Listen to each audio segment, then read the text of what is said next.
ठरलं तर मग या मालिकेच्या पुढील काही येणाऱ्या भागांचे लेटेस्ट त्याचबरोबर इंटरेस्टिंग अपडेट आपण आपल्या आजच्या या व्हिडिओमध्ये जाणून घेणार आहोत. अजिबात वेळ वाया न घालवता सुरुवात करूया आपल्या आजच्या या व्हिडिओला. तर आता आपण इथे असं पाहतो की सायली ही खूपच जास्त नाराज असते, टेन्शनमध्ये असते. तर अर्जुन तिला समजावत असतो की हे बघ, आता महिपतच्या घरी जाऊन तू महिपतलासुद्धा चांगले दमदाटी करून आलेली आहेस, त्याचीसुद्धा चांगली कान उघडणी केली आहे. त्यामुळे महिपत काय आता पुन्हा मधुभाऊंच्या वाट्याला जाणार नाही, नाहीतर त्याला पुन्हा सायली 2.0 पाहायला मिळेल ना. त्यावर सायली म्हणत असते, तुम्हाला मस्करी सुचते का? अर्जुन म्हणत असतो, रिलॅक्स हो बायको, हे बघ, तू जर जास्त विचार केलास ना तर या सर्व गोष्टींचा तुला त्रास होईल आणि तुला त्रास झालेला मला नको आहे, म्हणून मी तुला सांगतोय, प्लीज थोडं रिलॅक्स हो. त्याबरोबर सायली ही गप्प बसलेली असते. तर अर्जुन तिला सांगत असतो, काळजी करू नकोस, पोलिसांना मी या सर्व गोष्टींची माहिती दिलेली आहे. पोलीस तपास सुरू करतील आणि मधुभाऊंवरती ज्याने कोणी हल्ला केला आहे ना, मधुभाऊ शुद्धीवरती येण्याच्या अगोदर पोलीस त्याला शोधून काढतील. आणि एकदा का पोलिसांनी त्याला शोधून काढला ना की मग मी त्याला सोडणार नाही. तू काळजीच करू नकोस, सगळं व्यवस्थित होईल. इतक्यात त्या ठिकाणी इन्स्पेक्टर सावंत पोहोचलेले असतात. आता इन्स्पेक्टर सावंत आल्याबरोबर सायली म्हणते, सर तुम्ही इथे? त्याबरोबर अर्जुन सांगत असतो, बायको यांना मीच इथे बोलावले. अगं ॲक्च्युली मीच म्हटलं यांना की तुम्ही इथे येऊन एकदा सायलीची चौकशी करून घ्या, म्हणजे कदाचित तुम्हाला काही सापडेल पुरावा. त्याबरोबर लगेचच आता ते म्हणायला लागतात की मॅडम बघा, मी तुम्हाला व्यवस्थित प्रश्न विचारेन, तशी तुम्ही फक्त मला उत्तरं द्या आणि गोंधळ करू नका, शांतपणे विचारपूर्वक उत्तरं द्या. उत्तर द्यायला थोडा वेळ घेतला तरीही चालेल. सायली म्हणत असते की हो विचारा, तुम्ही काहीही विचारा. त्याबरोबर आता ते म्हणत असतात, मला पहिली गोष्ट दहीहंडीच्या दिवशी जे जे काही घडलं ते व्यवस्थित सविस्तर उलगडून सांगा. सायली म्हणत असते, दहीहंडीच्या आदल्या दिवशी मधुभाऊ माझ्याकडे आले होते. त्यांना मला काहीतरी सांगायचं होतं, म्हणजे ते बोलायचा प्रयत्न करत होते पण त्यांना जमत नव्हतं. त्यांनी मला मिठी मारली, ते खूप भावूक झाले होते. त्यावर पोलीस त्यांना विचारतात, तुम्ही विचारण्याचा प्रयत्न केला नाहीत का? सायली म्हणते, मी विचारण्याचा प्रयत्न केला पण मधुभाऊंनी मला काही सांगितलं नाही. आणि इतक्यात घरात दहीहंडीची गडबड सुरू होती दुसऱ्या दिवशीची, त्यामुळे मलाही त्यांच्याशी फार वेळ बोलता नाही आलं. मी त्यांना म्हटलं की मधुभाऊ मला सांगा, पण त्यांनी नाही सांगितलं. मी विचार केला की मी उद्या मधुभाऊ दहीहंडीला माझ्याकडे जेव्हा येतील तेव्हा सण साजरा करून झाल्याच्या नंतर त्यांच्याशी निवांत बोलेन. त्यानंतर मग विचारलं जातं, मग पुढे काय घडलं? सायली सांगते, दुसऱ्या दिवशी दहीहंडी फोडण्यासाठी मी हांडीवरती चढल्याच्या नंतर मधुभाऊ आले आणि मधुभाऊ मला न भेटता थेट आतमध्ये निघून गेले. मे बी त्यांना तहान वगैरे लागली असेल म्हणून पाणी वगैरे घ्यायला ते आत गेले असतील, असं अर्जुन म्हणतो. त्याबरोबर लगेचच पोलीस म्हणतात, ठीक आहे, तुम्हाला कोणावरती संशय वगैरे आहे का? त्यावर सायली म्हणते, हो, महिपत शिखरे, त्याच्या मुलीला जेल झाली आहे, त्याचा बदला घेण्यासाठी, वचपा काढण्यासाठी तो हे सगळं करू शकतो. तर आता प्रतिमा आत्या हॉस्पिटलमध्ये त्या ठिकाणी आलेली असते. आता ते रिसेप्शनिस्टला विचारते, मधुकर पाटील हे पेशंट कुठे आहेत तुमच्या इथे? त्याबरोबर तिला सांगितलं जातं, madam 5th floor ICU left side. त्याबरोबर ती म्हणते, थँक्यू व्हेरी मच, आणि ती वरती येते. आता बघते तर काय, ICUच्या समोर आता पोलीस म्हणजेच इन्स्पेक्टर सावंत आणि सायली अर्जुन बोलत असतात. ती विचार करते की मी आधी जाऊन मधुभाऊंना बघून येते आणि मग सायलीला भेटते. सायली तोपर्यंत पोलिसांबरोबर बोलणं पूर्ण करेल. तिने आता तर घरून येताना प्रतिमाने कल्पनालाही विचारलेलं असतं की तू माझ्याबरोबर येणार आहेस का? तर कल्पनाने नकार दिलेला असतो की नाही, मी हॉस्पिटलला येणार नाही आहे. त्या मुलीला उगाच मला तिच्याबद्दल काळजी वगैरे वाटते असं काही वाटायला नको. आता बिचारी प्रतिमा आत्या विचार करत असते, कल्पनाने माझ्याबरोबर यायला हवं होतं. सायलीला वाईट वाटेल आता कल्पना माझ्याबरोबर न आल्याचं. राग, रुसवे, फुगवे सगळं आपापल्या जागी, पण आज तिने यायला हवं होतं. मग तिला लगेचच अस्मिताचे शब्द आठवतात. अस्मिता म्हणालेली असते की जर सायलीला मॉम आलेली नाही आहे याचं वाईट वाटलं ना आत्या, तर तू मला कॉल करून सांग, मी येईन हॉस्पिटलमध्ये. खरं तर मी तुझ्याबरोबर आत्ताच आले असते, पण मॉम मला घरातून बाहेर सोडणारच नाही आणि त्यातून हॉस्पिटलला गेल्याचं जर तिला कळलं ना तर ती माझ्यावरती रागवेल. पण तू मला तिथे गेल्यावर कॉल कर. जर सायली अपसेट असेल किंवा तिला जास्त गरज असेल ना आपली, तर मी नक्की तिथे येईन. शेवटी या सगळ्या काळातच तर आपण एकमेकांच्या सोबत असायला हवं ना. आता प्रतिमा आत्या विचार करते, कल्पनानेही राग रुसवा सोडायला हवाच. असो, मी जाऊन मधुभाऊंना बघून येते. आणि आज मी एकटी बघायला आली आहे हे रविराजांना सांगितलं तर त्यांनाही नाही आवडणार. उद्या एक काम करेन, रविराजांबरोबर मी पुन्हा येऊन जाईन. तसंही आता सायलीला इथे कोणाच्या ना कोणाच्या आधाराची गरज ही लागणारच आहे. अर्जुन तर आता हे सगळं कोणी केलं, का केलं, कशासाठी केलं हे सगळं शोधण्यामध्ये व्यस्त असणार आहे.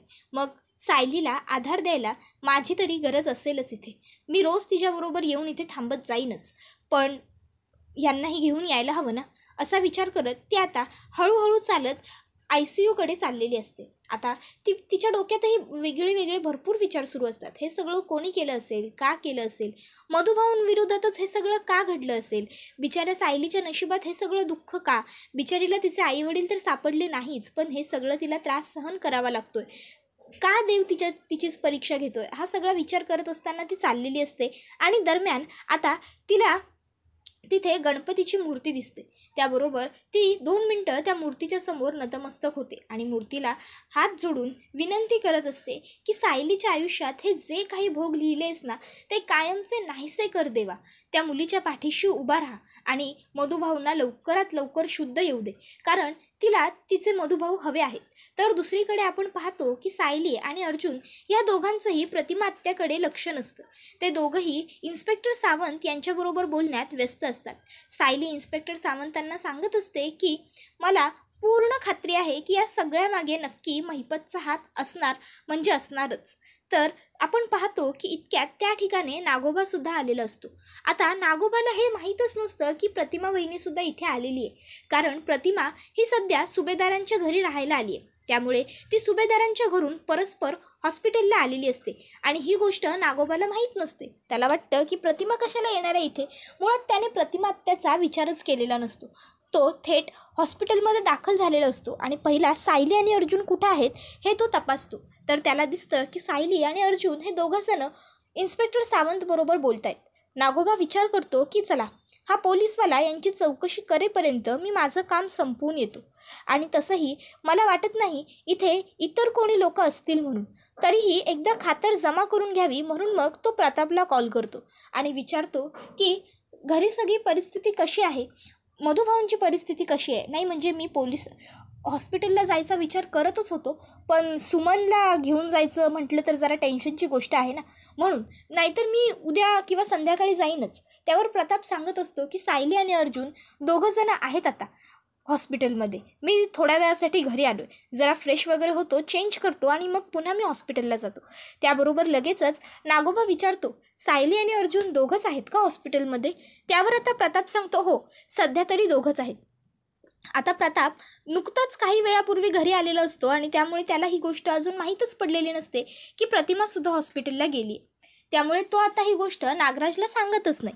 नागराज फोन कट करतो आणि म्हणतो चला, म्हणजे आता खात्री पटली की हे दोघंच आहेत या हॉस्पिटलमध्ये आणि हे दोघं तर आता माझ्या नजरेच्या समोर आहेत. मग आता तोपर्यंत हे इथे बोलतायत, तोवर मी जाऊन माझं काम संपवून येतो. म्हणजे कसं माझं कायमचं टेन्शन जाईल. आता इथे नागोबा का आलेला असतो, कारण त्याला महिपतने पाठवलेलं असतं. महिपतने त्याला सांगितलेलं असतं की नागराज शेठ ताबडतोब जाऊन त्या म्हाताऱ्याची तिरडी बांधायची तयारी करून या. जर तुम्ही असं केलं नाहीत ना, त्याच्यावर कलम उगवलं नाही ना, तर आपल्याला आयुष्यभर तुरुंगात चक्की पिसावी लागेल. आता तुम्ही ठरवा काय करायचं आहे, चक्की पिसत राहायचं आहे की एका म्हातारड्याचा जीव घ्यायचा आहे ते. आणि शेवटी नागराजने म्हाताऱ्याचा जीव घेणं म्हणजेच मधुभाऊंचा खून करणं पसंत केलेलं असतं. मग आता तो हॉस्पिटलला तर पोहोचलेला असतो, पण यावेळेस हॉस्पिटलमध्ये येताना त्याने स्वतःबरोबर कोणत्याही प्रकारचे हत्यार वगैरे काही आणलेले नसते. त्याने ठरवलेले असते की काहीही झालं तरी मधुभाऊंना मारायचं आणि कोणाला कळणारही नाही अशा पद्धतीने मारायचं. कोणत्याही पद्धतीचा पुरावा आपण मागे सोडायचा नाही. आता त्यालाही रस्त्यात जाताना देवाची गणपतीची मूर्ती दिसते. तोही देवाला प्रार्थना करतो की देवा माझ्या पाठीशी उभा राहा. तो मधुकर पाटील तो टकल्या कायमचा तुझ्याकडे येऊ दे, त्याला तू बोलवून घे. मला माझं पुढचं आयुष्य सुखाने जगायचं आहे. दादाची सगळी प्रॉपर्टी हडपायची आहे. जर दादाची प्रॉपर्टी हडपायची आहे तर मला हे सगळं काही करावंच लागेल. त्यामुळे तू माझी साथ दे देवा. त्याबरोबर आता लगेचच देवासमोर हात जोडून तो म्हणतो की चला, पुरे झालं देवाचं नामस्मरण. आणि मधुभाऊंच्या आता तो ICUच्या दिशेने चालत येत असतो.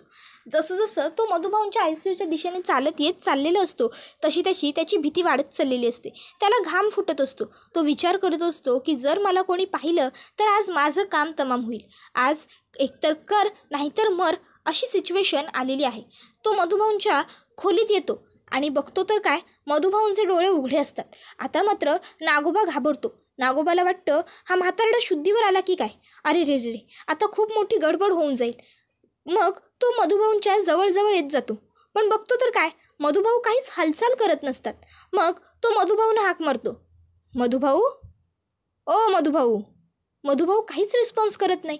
त्याबरोबर नागोबा विचार करतो, अरे हा म्हातारा असा काय, मी याच्याशी बोलतोय, ह्याला हाक मारतोय आणि हा साधी मला ओ सुद्धा देत नाहीये. मग नागोबा पुन्हा मधुभाऊंच्या आणखीन जवळ येतो आणि मधुभाऊंना हाक मारतो, मधुभाऊ, ओ मधुभाऊ. मधुभाऊ तरीही काही रिस्पॉन्स करत नसतात. मग तो मधुभाऊंच्या डोळ्यासमोर हात फिरवतो, मधुभाऊ, ओ मधुभाऊ. पण मधुभाऊ तरीही रिस्पॉन्स करत नाही. मग त्याच्या लक्षात येतं की हा म्हातारडा कोमात गेलेला आहे आणि ह्याचे डोळे म्हणून उघडे राहिलेले आहेत, पण याला स्वतःची शुद्ध नाही आहे. मग तो म्हणायला लागतो, थेरड्या, अरे कोमात गेलायस तरी मला घाबरवायचं काही सोडू नकोस. मला वाटलं होतं तू शुद्धीविद्धीवर आलास की काय. तू शुद्धीवर येऊ नयेस याची मी आत्ता पूर्व काळजी घेऊनच इथे आलेलो आहे. तुला मी आत्ता इथेच संपवणार. आणि मग काय होणार माहिती आहे, सगळ्यांना असं वाटणार की तू कोमात असतानाच तुझा जीव गेला. कोणाला खरं कळणारच नाही की मी इथे आलो होतो आणि मी काहीतरी केलं असेल म्हणून. बिचारा, स्वतःच्या जीवाला मुकणार रे तू. आजपर्यंत किती पुण्य केली आहेस तू. कितीतरी अनाथ मुलांना आसरा दिलास, त्यांचा आईबाप झालास, त्या सायलीला म्हणजेच आमच्या खऱ्या तन्वीला सांभाळलंस, तिला लहानाचं मोठं केलंस आणि आता तर तुला तिच्या आईबाबांबद्दलसुद्धा कळलं होतं. ती खरी तन्वी आहे हे समजलं होतं. आता तर तू सगळ्यांना खरंसुद्धा सांगणार होतास. तिला तिचे खरे आईबाबा, तिचं कुटुंबही मिळवून देणार होतास. पण इतक्यात मी तुझा खेळ खल्लास करणार. खूप वाईट झालं रे तुझ्या बाबतीत, पण आता तुला मरावं लागणार, असं म्हणत तो मधुभाऊंचा ऑक्सिजन मास्क काढतो. इतक्यात त्या ठिकाणी आता प्रतिमा आत्या आलेली असते. आता प्रतिमा आत्या बघते की नागोबाच्या हातामध्ये मधुभाऊंचा ऑक्सिजन मास्क आहे आणि मधुभाऊ हे श्वास घेत आहेत जोरजोराने, त्यांना त्रास होतोय. त्याबरोबर प्रतिमा आत्या म्हणते, काय करत होतात तुम्ही नागराज भाऊजी, तुम्ही इथे काय करताय. त्याबरोबर नागोबा म्हणायला लागतो, अगं वहिनी बघ ना, मधुभाऊंचं हे मास्क खाली पडलं होतं, मी तेच लावत होतो. आणि मग तो पहिलं मधुभाऊंना ते मास्क लावतो. त्याबरोबर प्रतिमा आत्या म्हणत असते, नाही भाऊजी, मी बघितलंय, तुम्ही ते मास्क लावत नव्हतात, तुम्ही ते मास्क हातामध्ये घेऊन उभे होतात, तुम्हीच काढलत ना मधुभाऊंचं मास्क. हा ना भाऊजी, खोटं बोलताय ना तुम्ही माझ्याशी, तुम्हीच केलं ना हे सगळं. भाऊजी बोला, खोटं बोलू नका. त्याबरोबर आता लगेचच नागोबा म्हणायला लागतो, अगं बहिणी नाही, मी असं का करू. अगं मी तर उलट काळजीपोटी इथे त्यांना बघायला, त्यांना भेटायला आलो होतो. खरंच विश्वास ठेव माझ्यावरती. तुला वाटतंय का की मी कोणाच्या तरी जीवावरती उठेन म्हणून मी असं काहीतरी करेन असं तुला वाटलं वहिनी. त्याबरोबर प्रतिमा आत्या म्हणते, मला नाही माहिती, मी बघितलं तेच मला माहिती आहे. तुम्ही काढत होतात ना मास्क.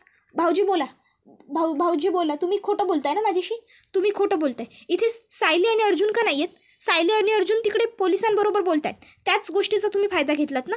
हो ना, म्हणून आलात ना तुम्ही इथे. बोला भाऊजी बोला, कशासाठी आलात तुम्ही इथे, का मधुभाऊंचा जीव घेण्याचा प्रयत्न करताय. भाऊजी बोला. त्याबरोबर नागोबा म्हणत असतो, अगं नाही वहिनी, तुझा खरंच गैरसमज होतोय. नागोबा मनातल्या मनात विचार करतो, अरे यार, आधीच हा म्हातारडा काही कमी होता, त्यात ही अर्धी मतिमंद पण इथे आली. आता ह्या मतिमंदने आणखीन जास्त कांगावा केला आणि इथे कोणी लोक आली तर गडबड होऊन जाईल. काही करून या मतिमंदाला शांत तरी करायला हवं, नाहीतर हिलाच पॅनिक अटॅक आलाय असं दाखवायला तरी हवं. मग हिला पॅनिक अटॅक आलाय हे दाखवायचं असेल तर मला आणखीन कांगावा करावा लागेल, म्हणजे ही पॅनिक होईल. त्याबरोबर तो म्हणायला लागतो, वहिनी तुला वाटतं का गं मी हे सगळं करीन. आणि मग तो रडायचं नाटक करायला लागतो. इतक्यात आता इथे सायली आणि अर्जुन, त्याचबरोबर इन्स्पेक्टर सावंत हे तिघं बाहेर बोलत असतात. त्यांना आरडाओरडा करण्याचा आवाज येतो. सायली म्हणते, मधुभाऊंच्याच इथून आवाज येतोय. आणि मग लगेचच ताबडतोब ते तिघं आतमध्ये येतात. प्रतिमा आत्या लगेच सायलीजवळ जाते आणि रडत असते. सायली म्हणते, प्रतिमा आत्या शांत व्हा, शांत व्हा, काय झालं प्रतिमा आत्या, तुम्ही का रडताय. त्याबरोबर प्रतिमा आत्या म्हणत असते, नागराज भाऊजी. त्याबरोबर लगेचच सायली आणि अर्जुन प्रतिमा आत्याला म्हणतात, प्रतिमा आत्या रिलॅक्स व्हा, काय झालं शांतपणे सांगा. त्याबरोबर आता नागोबा सांगायला लागतो, अरे अर्जुन मी सांगतो ना काय झालं ते. अरे मी मधुभाऊंना कुतूहलाने काळजीने बघायला आलो होतो. म्हटलं एकदा त्यांची तब्येत जाऊन स्वतःच्या डोळ्याने बघून घ्यावी, काळजी वाटत होती रे मला त्यांची, म्हणून खरं तर मी इथे आलो होतो. पण इथे प्रतिमा वहिनी आली आणि खरं सांगू का तुला, हे मास्क मधुभाऊंचं जरा वाकडं झालं होतं. मधुभाऊंना श्वास व्यवस्थित घेता यावा यासाठी मी ते मास्क सरळ करायला घेतलं, सरळ करत होतं आणि प्रतिमा वहिनीला वाटत होतं की मीच ते मास्क काढले, मी मधुभाऊंचा जीव घेण्याचा प्रयत्न करतोय. अरे मागंसुद्धा असंच काहीतरी बडबडत होती रे, काही तर म्हणे मी तिच्या खोलीत घुसलो होतो, मी तिच्या तोंडावरती उशी दाबत होतो वगैरे वगैरे. अरे मी असं करेन का, तुला काय वाटतं? त्याबरोबर प्रतिमा आत्या सांगत असते, नाही मी खोटं नाही बोलत आहे, मी माझ्या डोळ्याने पाहिले, मी व्यवस्थित पाहिले. त्यावर सायलीला प्रतिमावरती विश्वास होतो आणि सायली म्हणते, इन्स्पेक्टर साहेब प्रतिमा आत्या खोटं नाही बोलणार. त्यावर अर्जुन म्हणतो, बायको अगं काय बोलतेस तू हे, नागराज काका असं का करेल, अगं त्याला आपण कधीपासून ओळखतो. सायली म्हणते, नाही हो, नागराज काका खोटं नाही बोलणार, पण प्रतिमा आत्यासुद्धा खोटं नाही बोलणार.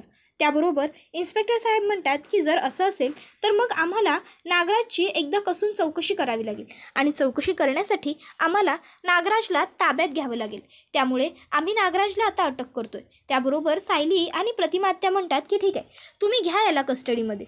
त्यावर प्रतिमा आत्या म्हणत असते, मी नाहीच बोलत आहे खोटं, मी खरंच सांगते, मी बघितलं माझ्या डोळ्याने, ह्याने स्वतः मास्क काढताना. त्याबरोबर अर्जुन म्हणत असतो, इन्स्पेक्टर साहेब तुम्ही घ्या नागराज काकाला कस्टडीत, पण प्लीज. त्याबरोबर लगेचच इन्स्पेक्टर सावंत म्हणतात, डोंट वरी मिस्टर सुभेदार, जर नागराजची काही चूक नसेल तर आम्ही नागराजला काही पद्धतीचा त्रास देणार नाही, आम्ही व्यवस्थित पद्धतीने चौकशी करू आणि त्यांना सोडूनही देऊ, you don't worry about it. त्याबरोबर लगेचच सायली म्हणते, घेऊन जा तुम्ही नागराज काकांना. आणि मग आता सायली आणि प्रतिमा आत्या ह्या स्वतःहून नागराजला पोलिसांच्या ताब्यात देतात. नागोबा इथे बोलत असतो, अगं मी काही नाही केलेलं सायली, अगं प्रतिमा आत्यावरती कुठे विश्वास ठेवतेस तू, प्रतिमा वहिनीला वेड लागले, वेडी आहे ती, अगं ती काही बडबडत असते खरंच. त्यावर सायली म्हणत असते, नागराज काका तोंड सांभाळून बोला.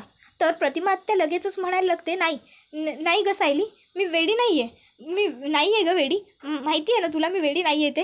त्याबरोबर सायली प्रतिमा आत्याला म्हणते, हो हो हो प्रतिमा आत्या, तुम्ही शांत व्हा, नाही आहात तुम्ही वेड्या, कोण म्हणालं तुम्हाला तुम्ही वेड्या आहात म्हणून, शांत व्हा. नागोबा पोलिसांना म्हणत असतो, ओ तुम्ही कुठे मला खरंच घेऊन जात आहे, ही मेंटल आहे, हिची ट्रीटमेंट सुरू आहे. त्याबरोबर लगेचच इन्स्पेक्टर म्हणायला लागतात, आम्ही फक्त तुम्हाला चौकशीसाठी अटक करतोय, तुमची चौकशी झाल्याच्या नंतर जर तुम्ही निर्दोष आहात हे आम्हाला सिद्ध झालं तर आम्ही तुम्हाला स्वतःहूनच सोडून देऊ, समजलं. त्याबरोबर आता लगेचच तो म्हणत असतो, अहो इन्स्पेक्टर साहेब पण कशासाठी हे सगळं करायची गरज काय. त्याबरोबर इन्स्पेक्टर म्हणत असतात, आम्ही सगळ्यांचीच चौकशी करतो, प्रत्येकाचीच. सायली आणि अर्जुन यांचीही चौकशी आम्ही आत्ता केली आणि आम्ही सुभेदारांच्या व किल्लेदारांच्या घरीसुद्धा चौकशीसाठी जाणारच आहोत आणि तुम्हाला आम्ही फक्त पर्सनली चौकशीसाठी घेऊन जातोय, बस इतकाच फरक आहे, चला आमच्याबरोबर. कॉन्स्टेबल अरेस्ट हिम. त्याबरोबर कॉन्स्टेबल त्यांना बेड्या घालतो आणि तिकडनं घेऊन जातो. त्याबरोबर सायली अर्जुनला म्हणते, तुम्ही डॉक्टरांना बोलवा ना, बघा ना मधुभाऊंची तब्येत व्यवस्थित आहे ना. त्याबरोबर अर्जुन म्हणतो, हो बोलवतो. आणि मग अर्जुन लगेचच डॉक्टरांना जाऊन घेऊन येतो. डॉक्टर मधुभाऊंचं चेकअप करतात आणि सांगतात की नाही एकदम व्यवस्थित आहेत, ते स्टेबल आहेत. त्याबरोबर हे ऐकून सायलीला बरं वाटतं, तिचा जीव जरा भांड्यात पडतो.